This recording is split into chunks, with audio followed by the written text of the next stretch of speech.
شکر کی برکتیں. پہلے اسے سنیے. عاشقان رسول کی دینی تنظیم دعوت اسلامی کی مجلس المدینۃ العلمیہ اسلامک ریسرچ سینٹر کی جانب سے چند سال پہلے 2 کتابیں الشکر للہ اردو نام شکر کے فضائل اور جلد بازی کے نقصانات جاری ہوئی. ان دونوں کتابوں کا پڑھنا ہر مسلمان کے لیے بہت فائدہ مند ہے. الشکر للہ کتاب تقریباً 1150 سال پہلے کے عظیم بزرگ حضرت امام ابو بکر عبداللہ بن محمد قرشی المعروف امام ابن ابی دنیا رحمت اللہ علیہ کی ہے، جس کا اردو نام شکر کے فضائل ہیں، جبکہ کتاب جلد بازی کے نقصانات المدینۃ العلمیہ کے شعبے اصلاحی کتب کی طرف سے تیار کی گئی. یہ دونوں کتابیں اپنے موضوع اور مضمون کے اعتبار سے بہت پیاری ہیں. امیر اہل سنت بانی دعوت اسلامی حضرت علامہ مولانا محمد الیاس عطار قادری دامت برکاتہم العالیہ نے مدنی مذاکرے میں چند بار شکر کے فضائل کتاب پڑھنے کی ترغیب ارشاد فرمائی ہے. الحمدللہ اس رسالے میں ان دونوں کتابوں کے مختلف مقامات سے چند اہم باتیں جمع کی گئی ہیں. اس رسالے کے پڑھنے سے علم دین کا شوق رکھنے والوں کو دونوں کتابیں پڑھنے کا ذہن بنے گا. رضا الہی اور حصول ثواب کے لیے خود بھی پڑھیے اور اپنے مرحومین کے ایصال ثواب کے لیے تقسیم بھی کیجیے. اللہ پاک ان کتابوں پر کام کرنے والوں کے علم و عمل میں خوب برکتیں عطا فرمائے اور ہمیں ان کتابوں کے فیضان سے مالا مال فرمائے. آمین بجاہ خاتم النبیین صلی اللہ علیہ وآلہ وسلم. الحمد للہ رب العالمین والصلاة والسلام علی خاتم النبیین. اما بعد فاعوذ باللہ من الشیطان الرجیم. بسم اللہ الرحمن الرحیم. شکر کی برکتیں.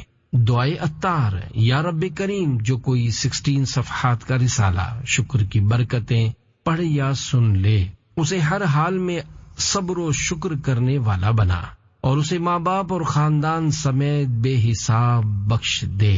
آمین بجاہ خاتم النبیین صلی اللہ علیہ وآلہ وسلم. درود شریف کی فضیلت. فرمانے آخری نبی صلی اللہ علیہ وآلہ وسلم. اللہم صل علی محمد وانزلہ المقعد المقرب عندک یوم القیامہ. جو شخص یوں درود پاک پڑھے اس کے لیے میری شفاعت واجب ہو جاتی ہے. صلو علی الحبیب صلی اللہ علی محمد. شکر کے فضائل کتاب سے چند اہم باتیں. عظیم تابعی بزرگ حضرت امام حسن بصری رحمت اللہ علیہ فرماتے ہیں، بے شک اللہ پاک جب تک چاہتا ہے اپنی نعمت سے لوگوں کو فائدہ پہنچاتا رہتا ہے، اور جب اس کی ناشکری کی جاتی ہے تو وہ اسی کو ان کے لیے عذاب بنا دیتا ہے. مسلمانوں کے چوتھے خلیفہ حضرت مولا علی رضی اللہ عنہ نے اہل ہمدان میں سے ایک شخص سے ارشاد فرمایا، بے شک نعمت کا تعلق شکر کے ساتھ ہے اور شکر کا تعلق نعمتوں کی زیادتی کے ساتھ ہے. یہ دونوں ایک دوسرے کو لازم ہیں، پس اللہ پاک کی طرف سے نعمتوں کی زیادتی اس وقت تک نہیں رکتی جب تک بندے کی طرف سے شکر نہ رک جائے. نعمت موت تک باقی رہے گی. حضور نبی اکرم صلی اللہ علیہ وآلہ وسلم نے ارشاد فرمایا، اللہ پاک کسی بندے کو اہل، مال اور اولاد کی صورت میں کوئی نعمت عطا کرے، پھر وہ کہے ما شاء اللہ لا قوت الا باللہ، یعنی جو اللہ پاک چاہے، نیکی کرنے کی طاقت اسی کی توفیق سے ہے، یعنی شکر ادا کرے، تو وہ اس میں موت کے علاوہ کوئی آفت نہیں دیکھے گا. شکر کی بنیاد. شکر کی اصل یہ ہے کہ آدمی نعمت کا تصور اور اس کا اظہار کرے، اور حقیقت شکر یہ ہے کہ منعم یعنی نعمت دینے والے کی نعمت کا اس کی تعظیم کے ساتھ اعتراف کرے اور نفس کو اس کا خوگر بنائے.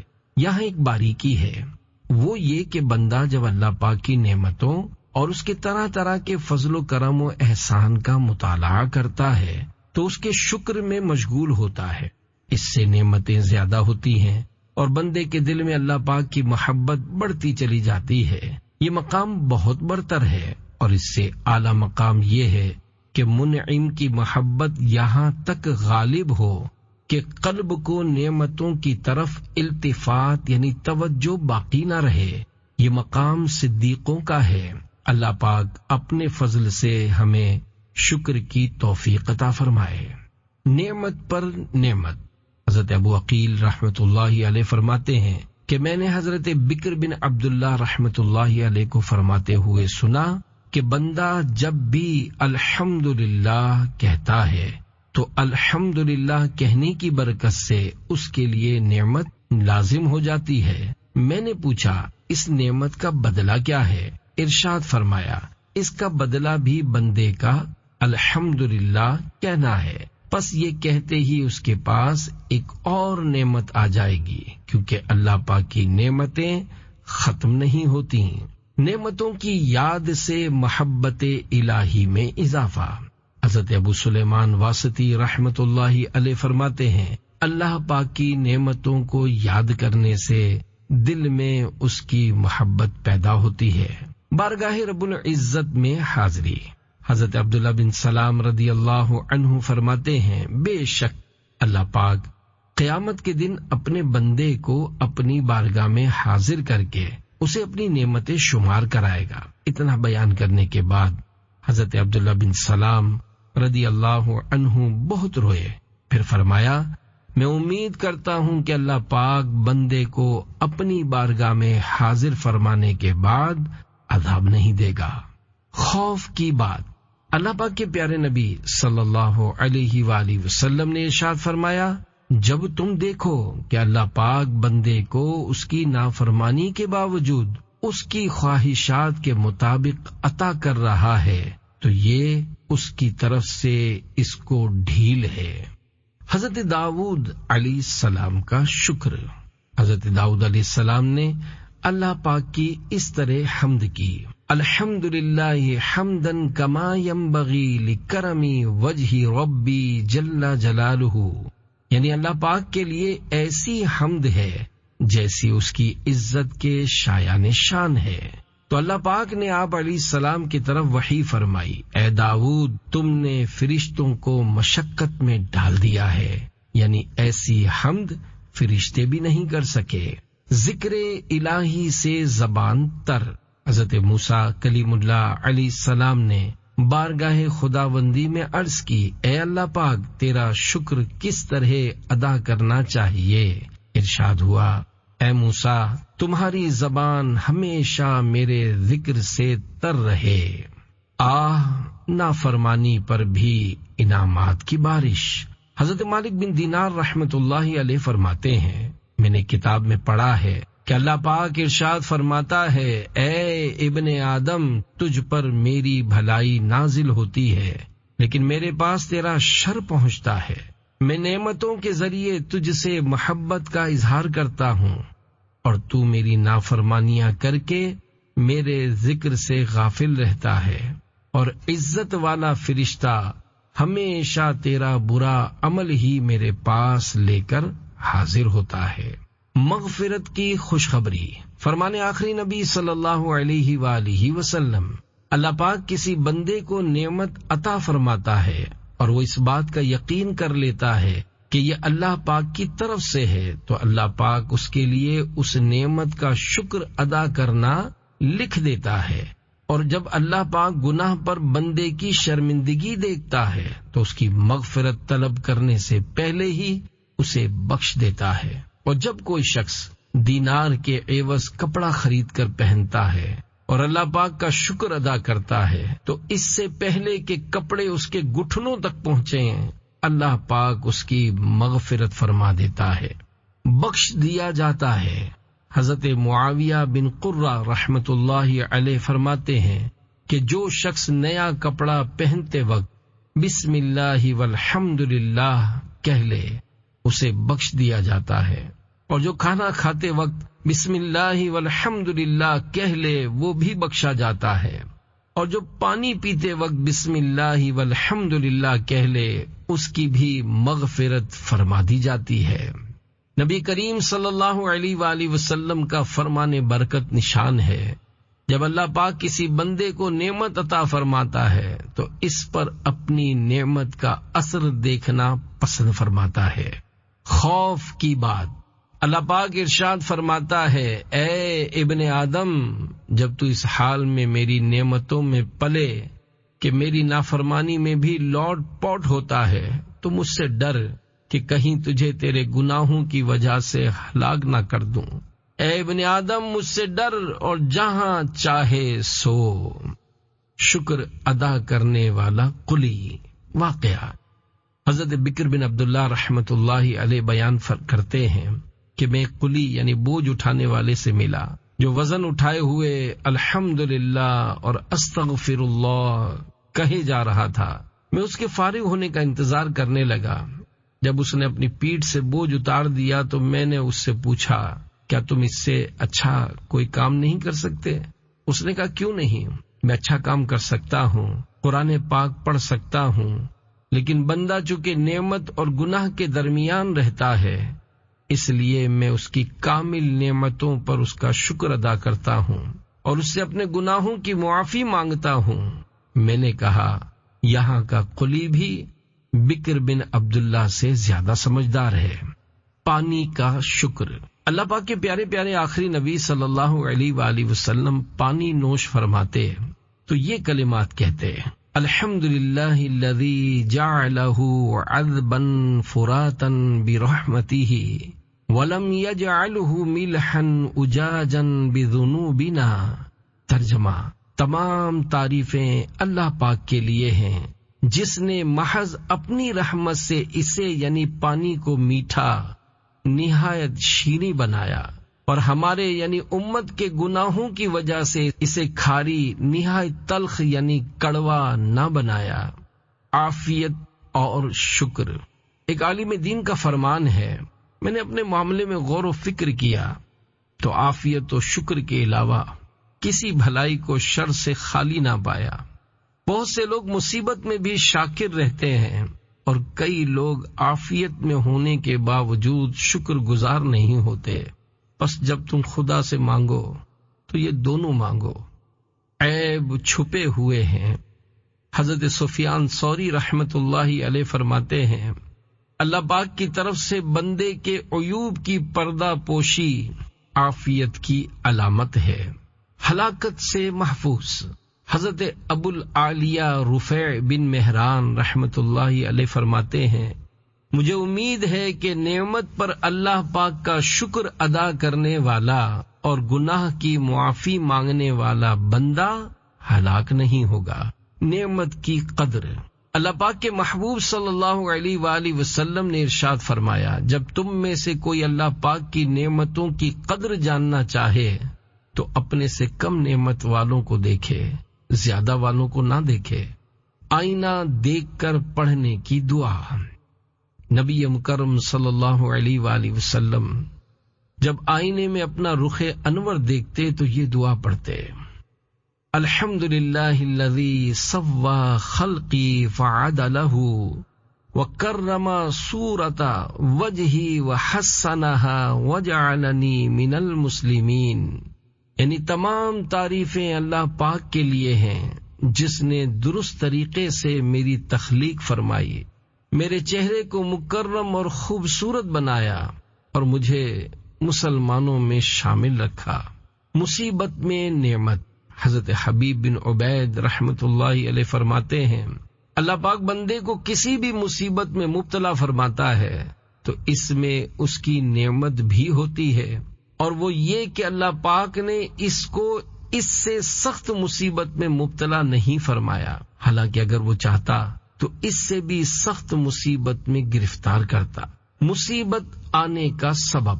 حضرت وہب بن منبہ رحمت اللہ علیہ فرماتے ہیں، مصیبت اس لیے نازل ہوتی ہے تاکہ اس کے سبب بندہ رب کی بارگاہ میں دعا کرے۔ نعمتوں پر شکر کرنا رب کو پسند ہے۔ تمہارا رب اس بات کا زیادہ حقدار ہے کہ تم خود کو اس بات کا عادی بناؤ کہ اس کی نعمتوں پر اس کا شکر بجا لاؤ۔ وہ تم پر پہلے بھی احسان کرتا رہا، اب بھی کرے گا۔ اللہ پاک کی قسم، اس کا شکر ادا کرنا بندوں کو بدلہ دینے سے بہت آسان ہے، کیونکہ وہ بندوں سے اتنے شکر پر راضی ہو جاتا ہے کہ وہ اس کی حمد کریں۔ ایمان پر شکر الہی۔ حضرت احمد رحمت اللہ علیہ فرماتے ہیں، میں نے حضرت ابو معاویہ اسود رحمت اللہ علیہ سے عرض کی، اے ابو معاویہ، ایمان اللہ پاک کی کتنی بڑی نعمت ہے، ہم اس سے دعا کرتے ہیں کہ وہ ہم سے یہ نعمت واپس نہ لے۔ انہوں نے ارشاد فرمایا، نعمت عطا کرنے والے پر حق ہے کہ وہ جس کو نعمت عطا فرمائے پوری عطا فرمائے۔ حضرت ابو معاویہ اسود یمان رحمت اللہ علیہ نے فرمایا، اللہ پاک سب سے بڑا کریم ہے کہ جو نعمت عطا فرماتا ہے پوری عطا فرماتا ہے، کوئی عمل کرواتا ہے تو قبول فرماتا ہے، ایک شخص کی برکت سے سب کی حاجتیں پوری۔ حضرت عبد الرحمن بن زید بن اسلم رحمت اللہ علیہ ارشاد فرماتے ہیں، اجتماع میں کبھی ایک شخص ایسا ہوتا ہے کہ وہ اللہ پاک کی حمد کرتا ہے تو تمام شرکائے اجتماع کی حاجتیں پوری کر دی جاتی ہیں۔ سب سے چھوٹی نعمت۔ حضرت ابو ایوب احمد بن محمد بن جابر قرشی رحمت اللہ علیہ فرماتے ہیں کہ حضرت داؤد علیہ السلام نے بارگاہ خداوندی میں عرض کی، اے اللہ پاک، مجھے اپنی سب سے چھوٹی نعمت کے متعلق خبر دے۔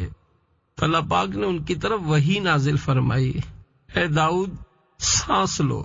انہوں نے سانس لیا تو اللہ پاک نے ارشاد فرمایا کہ یہ تم پر میری سب سے چھوٹی نعمت ہے، کھانے کی نعمتوں کا حساب نہ ہوگا۔ حضرت تمیم بن سلمہ رحمت اللہ علیہ فرماتے ہیں، مجھے یہ بات بیان کی گئی ہے، جب بندہ کھانے کی ابتدا میں بسم اللہ پڑھے اور آخر میں الحمدللہ کہے تو اس سے کھانے کی نعمتوں کے بارے میں سوال نہیں ہوگا، میرا شکر ادا کیا جائے۔ عظیم تابعی بزرگ حضرت حسن بصری رحمت اللہ علیہ فرماتے ہیں کہ اللہ پاک نے جب حضرت آدم علیہ السلام کو پیدا کیا تو ان کی دائیں کروٹ سے جنتیوں کو اور بائیں کروٹ سے دوزخیوں کو نکالا اور وہ زمین پر چلنے لگے۔ ان میں سے کچھ اندھے، کچھ بہرے اور کچھ مصیبت زدہ تھے۔ تو حضرت آدم علیہ السلام نے عرض کی، اے میرے رب، تو نے میری اولاد کو ایک جیسا پیدا نہیں فرمایا؟ تو اللہ پاک نے ارشاد فرمایا، اے آدم، میں چاہتا ہوں کہ میرا شکر ادا کیا جائے۔ آئینہ دیکھ کر پڑھنے کی ایک اور دعا۔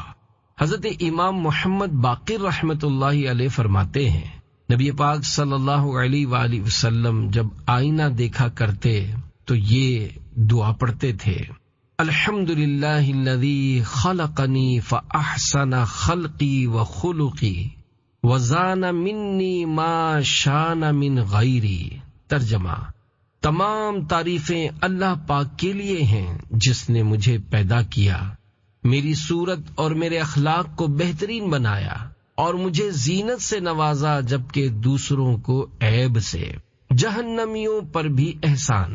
حضرت عبداللہ بن قاسم رحمت اللہ علیہ فرماتے ہیں کہ بے شک جہنمیوں پر بھی اللہ پاک کا احسان ہے، اور وہ اس طرح کہ اگر اللہ پاک چاہتا تو انہیں اس سے بھی سخت عذاب میں مبتلا فرماتا۔ پانی پینے والے پر شکر کرنا لازم ہے۔ تمام مسلمانوں کی پیاری امی جان حضرت بی بی عائشہ صدیقہ رضی اللہ عنہا فرماتی ہیں کہ جو بندہ خالص یعنی ٹھنڈا اور میٹھا پانی پیے اور وہ بغیر تکلیف کے جسم میں داخل ہو اور بغیر تکلیف کے باہر بھی نکل آئے تو اس پر شکر لازم ہے۔ ایک عقل مند کا خط۔ حضرت علی بن عبد الرحمن رحمت اللہ علیہ بیان کرتے ہیں کہ ایک عقل مند شخص نے اپنے بھائی کے نام مکتوب یعنی خط لکھا، جس کا مضمون یہ ہے، اے میرے بھائی، ہم اللہ پاک کی اس قدر نعمتوں کے ساتھ صبح کرتے ہیں کہ انہیں شمار نہیں کر سکتے، حالانکہ ہماری نافرمانیاں بہت زیادہ ہیں۔ ہم نہیں جانتے کہ کس بات پر اللہ پاک کا شکر ادا کریں، مسلسل ملنے والی نعمتوں پر یا اس بات پر کہ اس نے ہماری برائیاں چھپا رکھی ہیں۔ جلد بازی کی تعریف۔ سوچے سمجھے بغیر کوئی کام کرنا جلد بازی کہلاتا ہے۔ اسے عجلت بھی کہتے ہیں۔ اگر انسان اپنے کاموں کو سوچ بچار اور غور و فکر کے بعد شروع کرے تو اسے توقف یعنی ٹھہراؤ کہتے ہیں، اور کام کو ٹھہر ٹھہر کر آرام سے کرنا تاکہ کام بہتر طریقے سے انجام کو پہنچے، اسے تحمل و بردباری اناتن کہتے ہیں۔ بیج کا پودا، پودے کو درخت اور درخت کو پھلدار بننے میں تھوڑا وقت تو لگتا ہے۔ اچھائی کو برائی اور برائی کو اچھائی سمجھنا۔ جب تک کسی کام میں بصیرت یعنی آگاہی حاصل نہ ہو تو اس میں جلد بازی نہیں کرنی چاہیے، کیونکہ جلد بازی میں انسان اچھائی کو برائی اور برائی کو اچھائی سمجھتا ہے۔ عربی مقولہ ہے اِن لم تستعجل تصل، یعنی اگر تم جلد بازی نہیں کرو گے تو اپنی منزل مقصود کو پہنچ جاؤ گے۔ جو آدمی تجربات سے فائدہ نہ اٹھائے وہ کامیاب نہیں ہو سکتا۔ جلد بازی کو الندامہ یعنی ندامت کی ماں کہا گیا ہے۔ رسول اکرم صلی اللہ علیہ وآلہ وسلم سے ملتی جلتی نماز۔ حضرت امام مالک نے حضرت عمر بن عبدالعزیز رحمۃ اللہ علیہ کے پیچھے نماز پڑھی۔ انہیں ان کی نماز بہت پسند آئی اور فرمایا، میں نے اس نوجوان سے بڑھ کر رسول اکرم صلی اللہ علیہ وآلہ وسلم سے ملتی جلتی نماز پڑھنے والا کوئی نہیں دیکھا۔ بلا شبہ اتنی تجوید جس سے تصحیح حروف ہو، یعنی قواعد تجوید کے مطابق حروف کو درست مخارج سے ادا کر سکے اور غلط خوانی یعنی غلط پڑھنے سے بچے، فرض عین ہے۔ تراویح میں امام کو قرات میں پریشان کرنا، اپنا حفظ جتانے کے لیے ذرا ذرا شبے پر روکنا ریا ہے۔ امام کو پریشان کرنے کے لیے بار بار لقمہ دینا حقیقتاً فعل یہود اور لا تسمعوا لهذا القرآن والغوا فیہ کے حکم میں داخل۔ وظائف کے اثر کرنے میں شرائط۔ نمبر 1، حسن اعتقاد یعنی پکا یقین۔ نمبر 2، صبر و تحمل۔ نمبر 3، باجماعت نماز کی پابندی۔ عظیم صحابیہ حضرت اسماء بنت ابو بکر صدیق رضی اللہ عنہما فرماتی ہیں، نکاح کرنا عورت کو کنیز بنانا ہے، لہذا غور کر لینا چاہیے کہ وہ اپنی بیٹی کو کہاں بیاہ رہا ہے۔ طویل کوشش کے باوجود کسی شعبے میں کامیابی نہ ملے تو سمجھدار اسلامی بھائی سے مشورہ کر کے شعبہ تبدیل کر لیں۔ لذت کی وجہ سے گناہ نہ کرو، لذت کی وجہ سے گناہ نہ کرو، لذت ختم ہو جائے گی، گناہ باقی رہ جائے گا۔ اور مشقت کی وجہ سے نیکی نہ چھوڑو، مشقت ختم ہو جائے گی، نیکی باقی رہے گی۔ جاہل کی صفات، کثرت الالتفات و سرعت الجواب، یعنی بہت زیادہ ادھر ادھر دیکھنے اور جواب دینے میں جلدی کرنے والا۔ اعتماد کی فضا کا خاتمہ، کسی مذہبی تحریک سے وابستہ افراد میں بدگمانی آ جائے تو نگران و ماتحت کے درمیان اعتماد کی فضا ختم ہو جاتی ہے۔ بعض اوقات کام دیکھنے میں برا لگتا ہے مگر حقیقت میں ایسا نہیں ہوتا، کیونکہ ممکن ہے کہ کرنے والا اسے بھول کر رہا ہو یا دیکھنے والا ہی غلطی پر ہو۔ دیر سے پہنچنا نہ پہنچنے سے بہتر ہے۔ جلد بازی بنا بنایا کھیل بگاڑ دیتی ہے۔ اصلاح کا انداز، صحابی رسول حضرت ابو درداء رضی اللہ عنہ نے فرمایا، لوگوں کے سامنے کسی کو سمجھانا ذلیل کرنا ہے، جبکہ تنہائی میں سمجھانا مزین یعنی سنوارنا کرنا ہے۔ خواہش کا جواب، حضرت عمر بن عبدالعزیز رحمۃ اللہ علیہ سے پوچھا گیا، ما تشتہی، یعنی آپ کی کیا خواہش ہے؟ فرمایا، ما یقضی اللہ، یعنی جو اللہ پاک کا حکم ہو۔ انسان کے فضل و کمال کا جوہر یعنی قابلیت بولنے کے بعد ہی ظاہر ہوتا ہے۔ حضور اکرم صلی اللہ علیہ وآلہ وسلم نے فرمایا، کام تدبیر یعنی سوچ بچار سے اختیار کرو، پھر اگر اس کے انجام میں بھلائی دیکھو تو کر گزرو، اور اگر گمراہی کا خوف کرو تو باز رہو۔ شرح حدیث، جو کام کرنا ہو پہلے اس کا انجام سوچو پھر کام شروع کرو۔ اگر تمہیں کسی کام کے انجام میں دینی یا دنیاوی خرابی نظر آئے تو کام شروع ہی نہ کرو، اور اگر شروع کر چکے ہو تو باز رہ جاؤ، اسے پورا نہ کرو۔ حدیث پاک میں ہے، اطمینان ہر چیز میں ہو سوائے آخرت کے کام میں۔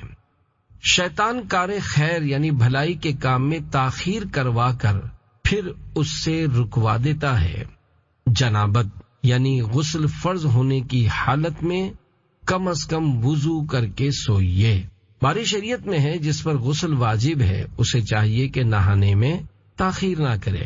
اگر اتنی دیر کر چکا کہ نماز کا آخر وقت آ گیا تو اب فوراً نہانا فرض ہے، اب تاخیر کرے گا گناہگار ہوگا۔ حدیث پاک ہے، جس گھر میں جنبی یعنی بے غسلہ ہو وہاں رحمت کے فرشتے نہیں آتے۔ حدیث پاک میں ہے، توبہ میں تاخیر سے بچو کہ موت جلد آ جاتی ہے۔ کسی کی اصلاح میں دیر نہ کیجیے، کسی کو برائی میں مبتلا دیکھ کر احسن انداز میں نرمی اور شفقت کے ساتھ اس کی اصلاح میں دیر نہ کیجیے۔ اگر نماز جمعہ سے قبل جنازہ تیار ہو جائے تو جماعت کثیر کا انتظار نہ کرنا چاہیے بلکہ جنازہ پڑھ لیجیے۔